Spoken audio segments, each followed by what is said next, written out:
अस्सलाम वालेकुम नाजरीन, कराची से मैं हूं साजिद रऊफ। नाजरीन, मुस्तफ़ा कत्ल केस की तफ्तीश के दौरान पुलिस दानिस्ता तौर पर या गैर दानिस्ता तौर पर एक गलती कर बैठी। ये गलती क्या है हम आगे चलकर आपको बताएंगे।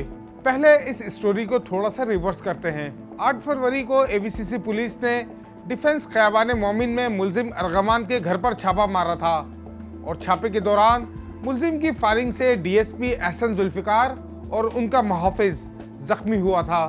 पुलिस ने फायरिंग के तबादले के बाद न सिर्फ मुलजिम अर्गमान को गिरफ्तार किया था बल्कि मुलजिम के घर से जदीद असला भी बरामद किया था।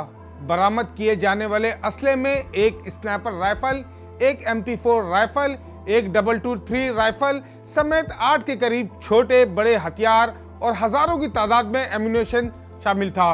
बरामद किए जाने वाले असले में कुछ असला ममनुआ और कुछ इंतहाई कीमती था।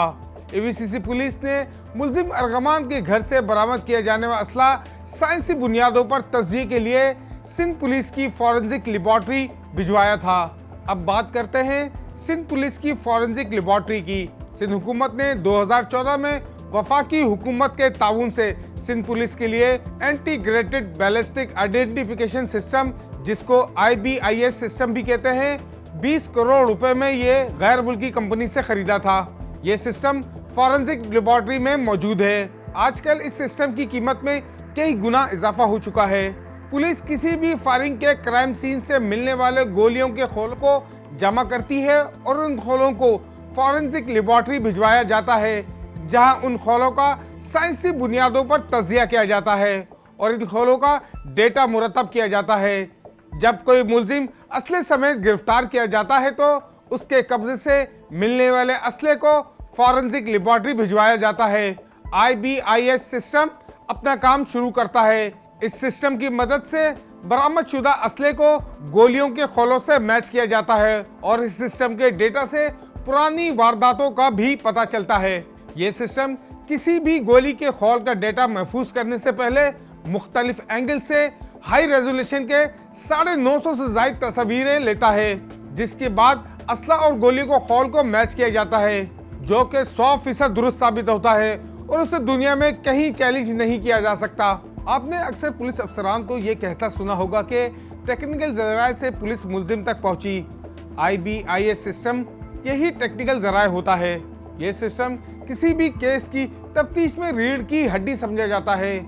कराची पुलिस ने दहशतगर्दी, टारगेट किलिंग समेत कई अंधे कत्ल के केसेस इसी सिस्टम के जरिए हल किए, जिनमें सरफहरिस्त मशहूर कव्वाल अमजद साबरी कत्ल केस, औरंगी टाउन में पोलियो टीम पर हमला, मौलाना ज़ियाउद्दीन कत्ल केस, सदर पार्किंग प्लाजा के करीब कानून नाफिज करने वाले इदारों के एहलकारों पर फायरिंग, पुलिस और रेंजर्स पर हमलों और MQM रहनुमा ख्वाजा इजहारुल हसन पर हमले का केस भी इसी सिस्टम के तहत हल किया गया था। IBIS सिस्टम गुज़िश्ता 20 माह से गैर फाल है। गुज़िश्ता 20 माह से इस सिस्टम के सॉफ्टवेयर अपडेट्स नहीं हुए और ना ही सिस्टम के सालाना मेंटेनेंस हो सकी है। इस सिस्टम के सॉफ्टवेयर अपडेट्स और सालाना मेंटेनेंस के लिए गैर मुल्की कंपनी को 12 करोड़ रुपए अदा करने होते हैं, जो कि अदा नहीं किए जा सके। हम फॉरेंसिक साइंस लेबॉर्ट्री गए तो हमें ऐसा लगा ना सिर्फ IBIS सिस्टम गैर फाल है बल्कि फॉरेंसिक लेबॉर्ट्री का निज़ाम ही ठप होकर रह गया है। मुलजिम अर्गमान के घर से मिलने वाला असला फॉरेंसिक लेबॉर्ट्री भिजवाया तो गया था, लेकिन उस असले का साइंसी बुनियादों पर तज्जिया नहीं किया जा सका क्योंकि IBIS सिस्टम गैर फाल था। मुलजिम अर्गमान के घर से मिलने वाले असले का माइक्रोस्कोप के जरिए मैनुअल जायजा लिया गया और रिपोर्ट में यह बताया गया कि असला किस बोर का है और असला काबिल इस्तेमाल है। मुस्तफ़ा आमिर कत्ल से पहले मुलजिम अर्गमान के खिलाफ फायरिंग के 2 मुकदमात भी दर्ज थे। अगर मुलजिम के घर से मिलने वाले असले का IBIS सिस्टम से साइंसी बुनियादों पर तज्जिया किया जाता तो शायद ये मालूम हो सकता था कि अर्गमान के घर से मिलने वाला असला माजी में कहीं किसी और वाक़े में इस्तेमाल तो नहीं हुआ, लेकिन ऐसा नहीं हो सका और ये वो गलती है जिसका हमने शुरू में जिक्र किया था। मुलजिम के घर से बरामद शुदा असला IBIS सिस्टम से साइंसी बुनियादों पर तज्जिया न कराने का खुमियाजा पुलिस को उठाना पड़ेगा या नहीं, ये आगे चलकर ही सामने आएगा।